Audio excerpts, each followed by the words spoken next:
La Bible en un an, le 8 septembre, le livre d'Ézéchiel, chapitre 33, verset 1 au chapitre 34, verset 31, le livre des psaumes, chapitre 52, verset 1 à 11, le livre des proverbes, chapitre 22, versets 22 et 23, la seconde épître de Paul aux Corinthiens, chapitre 6, verset 1 à 13. Ézéchiel, chapitre 33. La parole de l'Éternel me fut adressée en ces mots. Fils de l'homme, parle aux enfants de ton peuple, et dis-leur, lorsque je fais venir l'épée sur un pays, et que le peuple du pays prend dans son sein un homme, et l'établit comme sentinelle, si cet homme voit venir l'épée sur le pays, sonne de la trompette, et avertit le peuple. Et si celui qui entend le son de la trompette ne se laisse pas avertir, et que l'épée vienne le surprendre, son sang sera sur sa tête. Il a entendu le son de la trompette, et il ne s'est pas laissé avertir, son sang sera sur lui. S'il se laisse avertir, il sauvera son âme. Si la sentinelle voit venir l'épée, et ne sonne pas de la trompette, si le peuple n'est pas averti, et que l'épée vienne enlever à quelqu'un la vie, celui-ci périra à cause de son iniquité, mais je redemanderai son sang à la sentinelle. Et toi, fils de l'homme, je t'ai établi comme sentinelle sur la maison d'Israël. Tu dois écouter la parole qui sort de ma bouche et les avertir de ma part. Quand je dis aux méchants, méchant, tu mourras, si tu ne parles pas pour détourner le méchant de sa voie, ce méchant mourra dans son iniquité, et je te redemanderai son sang. Mais si tu avertis le méchant pour le détourner de sa voie, et qu'il ne s'en détourne pas, il mourra dans son iniquité, et toi tu sauveras ton âme. Et toi, fils de l'homme, dis à la maison d'Israël, vous dites, nos transgressions et nos péchés sont sur nous, et c'est à cause d'eux que nous sommes frappés de langueur. Comment pourrions-nous vivre? Dis-leur, je suis vivant, dit le Seigneur l'Éternel. Ce que je désire, ce n'est pas que le méchant meure, mais qu'il change de conduite et qu'il vive. Revenez, revenez de votre mauvaise voie, et pourquoi mourriez-vous, maison d'Israël? Et toi, fils de l'homme, dis aux enfants de ton peuple, la justice du juste ne le sauvera pas au jour de sa transgression, et le méchant ne tombera pas par sa méchanceté le jour où il s'en détournera, de même que le juste ne pourra pas vivre par sa justice au jour de sa transgression. Lorsque je dis au juste qu'il vivra, s'il se confie dans sa justice et commet l'iniquité, toute sa justice sera oubliée, et il mourra à cause de l'iniquité qu'il a commise. Lorsque je dis au méchant, tu mourras, s'il revient de son péché et pratique la droiture et la justice, s'il rend le gage, s'il restitue ce qu'il a ravi, s'il suit les préceptes qui donnent la vie sans commettre l'iniquité, il vivra, il ne mourra pas. Tous les péchés qu'il a commis seront oubliés, il pratique la droiture et la justice, il vivra.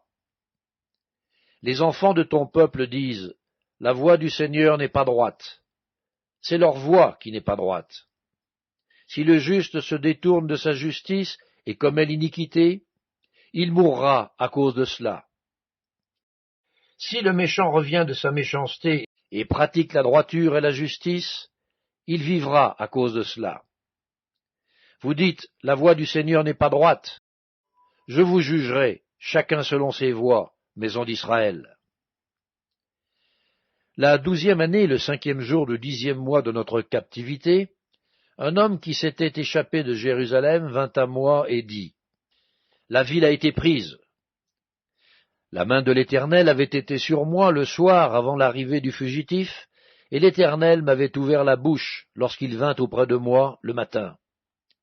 Ma bouche était ouverte, et je n'étais plus muet. Alors la parole de l'Éternel me fut adressée en ces mots.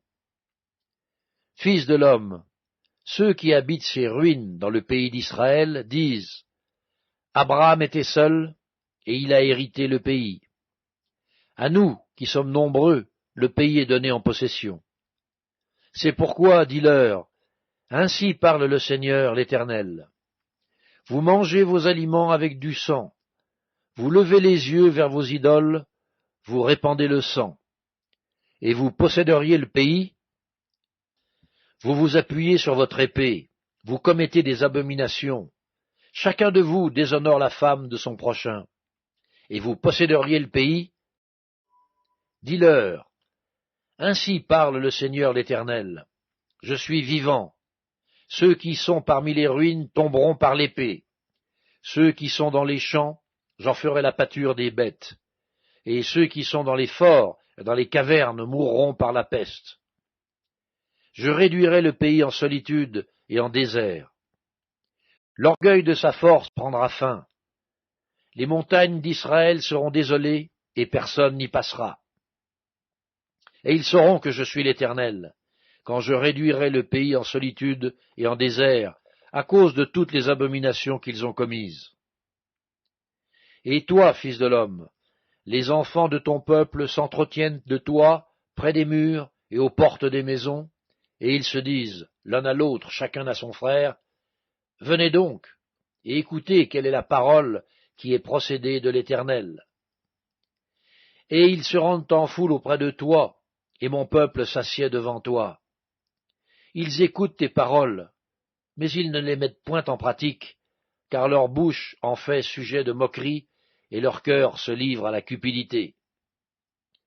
Voici, tu es pour eux comme un chanteur agréable, possédant une belle voix et habile dans la musique. Ils écoutent tes paroles, mais ils ne les mettent point en pratique. Quand ces choses arriveront, et voici, elles arrivent, ils sauront qu'il y avait un prophète au milieu d'eux. Ézéchiel, chapitre 34. La parole de l'Éternel me fut adressée en ces mots. Fils de l'homme, prophétise contre les pasteurs d'Israël. Prophétise et dis-leur aux pasteurs. Ainsi parle le Seigneur l'Éternel. Malheur aux pasteurs d'Israël qui se paissaient eux-mêmes. Les pasteurs ne devaient-ils pas paître le troupeau? Vous avez mangé la graisse, vous vous êtes vêtus avec la laine, vous avez tué ce qui était gras, vous n'avez point fait paître les brebis. Vous n'avez pas fortifié celle qui était faible, guéri celle qui était malade, pansé celle qui était blessée. Vous n'avez pas ramené celle qui s'égarait, cherché celle qui était perdue. Mais vous les avez dominées avec violence et avec dureté. Elles se sont dispersées parce qu'elles n'avaient point de pasteur. Elles sont devenues la proie de toutes les bêtes des champs, elles se sont dispersées. Mon troupeau est errant sur toutes les montagnes et sur toutes les collines élevées. Mon troupeau est dispersé sur toute la face du pays. Nul n'en prend souci, nul ne le cherche. C'est pourquoi, pasteur, écoutez la parole de l'Éternel. Je suis vivant, dit le Seigneur l'Éternel, parce que mes brebis sont au pillage, et qu'elles sont devenues la proie de toutes les bêtes des champs, faute de pasteurs, parce que mes pasteurs ne prenaient aucun souci de mes brebis, qu'ils se paissaient eux-mêmes, et ne faisaient point paître mes brebis. À cause de cela, pasteurs, écoutez la parole de l'Éternel. Ainsi parle le Seigneur l'Éternel. Voici, j'en veux aux pasteurs.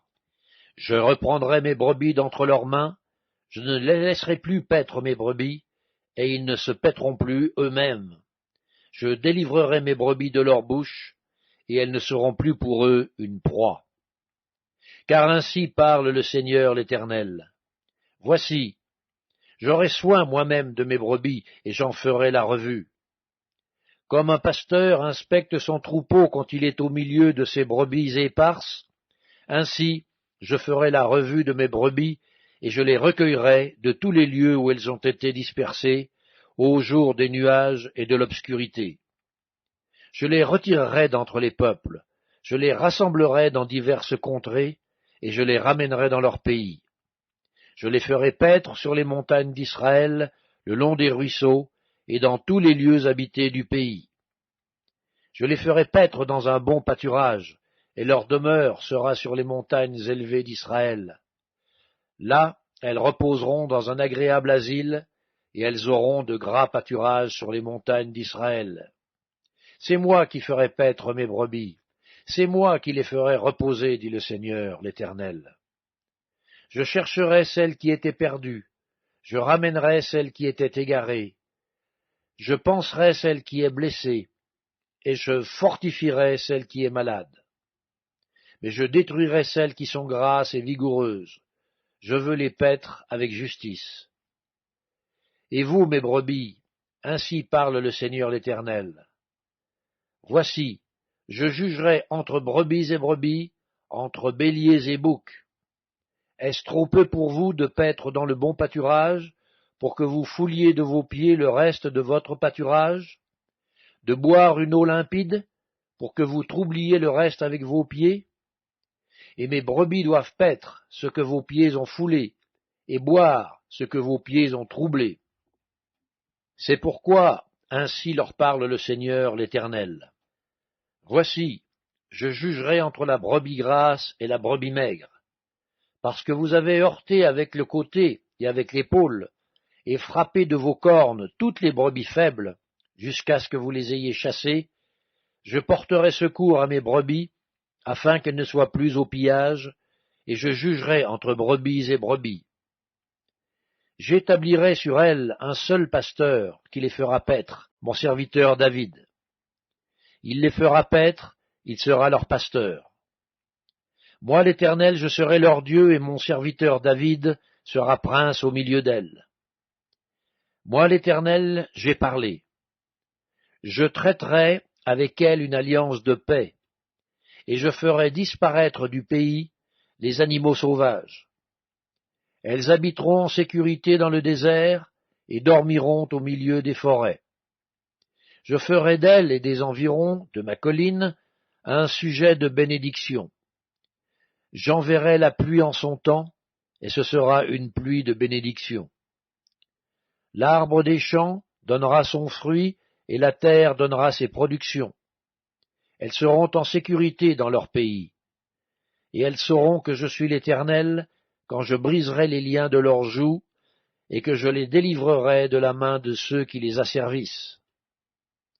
Elles ne seront plus au pillage parmi les nations, les bêtes de la terre ne les dévoreront plus. Elles habiteront en sécurité, et il n'y aura personne pour les troubler. J'établirai pour elles une plantation qui aura du renom. Elles ne seront plus consumées par la faim dans le pays, et elles ne porteront plus l'opprobre des nations. Et elles sauront que moi, l'Éternel, leur Dieu, je suis avec elles, et qu'elles sont mon peuple, elles, la maison d'Israël, dit le Seigneur l'Éternel. Vous, mes brebis, brebis de mon pâturage, vous êtes des hommes. Moi, je suis votre Dieu, dit le Seigneur l'Éternel. Psaume 52, au chef des chantres, cantique de David, à l'occasion du rapport que Doeg l'Édomite vint faire à Saül en lui disant « David s'est rendu dans la maison d'Achimélec. » Pourquoi te glorifies-tu de ta méchanceté, tyran? La bonté de Dieu subsiste toujours, ta langue n'invente que malice, comme un rasoir affilé, fourbe que tu es. Tu aimes le mal plutôt que le bien, le mensonge plutôt que la droiture. Tu aimes toutes les paroles de destruction, langue trompeuse. Aussi Dieu t'abattra pour toujours, il te saisira et t'enlèvera de ta tente, il te déracinera de la terre des vivants. Les justes le verront et auront de la crainte, et ils feront de lui le sujet de leur moquerie. Voilà l'homme qui ne prenait point Dieu pour protecteur, mais qui se confiait en ses grandes richesses et qui triomphait dans sa malice.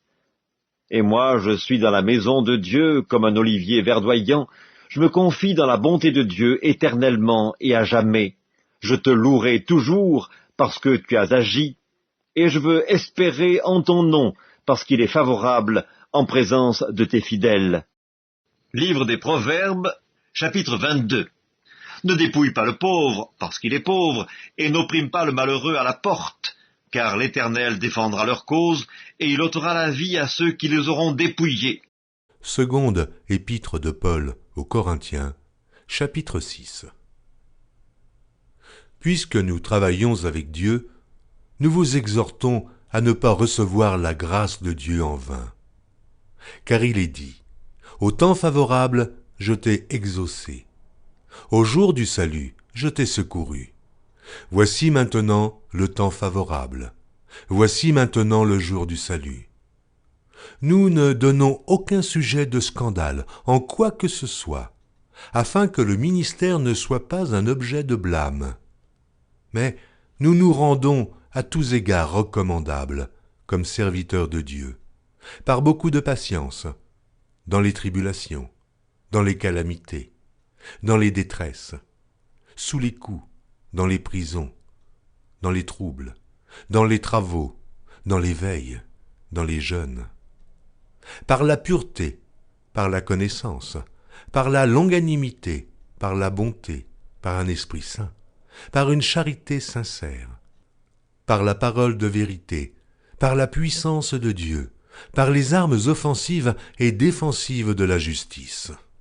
Au milieu de la gloire et de l'ignominie, au milieu de la mauvaise et de la bonne réputation, étant regardé comme imposteur, quoique véridique, comme inconnu, quoique bien connu, comme mourant, et voici nous vivons, comme châtiés, quoique non mis à mort, comme attristés, et nous sommes toujours joyeux, comme pauvres, et nous en enrichissons plusieurs, comme n'ayant rien, et nous possédons toutes choses. Notre bouche s'est ouverte pour vous, Corinthiens. Notre cœur s'est élargi. Vous n'êtes point à l'étroit au-dedans de nous, mais vos entrailles se sont rétrécies. Rendez-nous l'appareil. Je vous parle comme à mes enfants. Élargissez-vous aussi.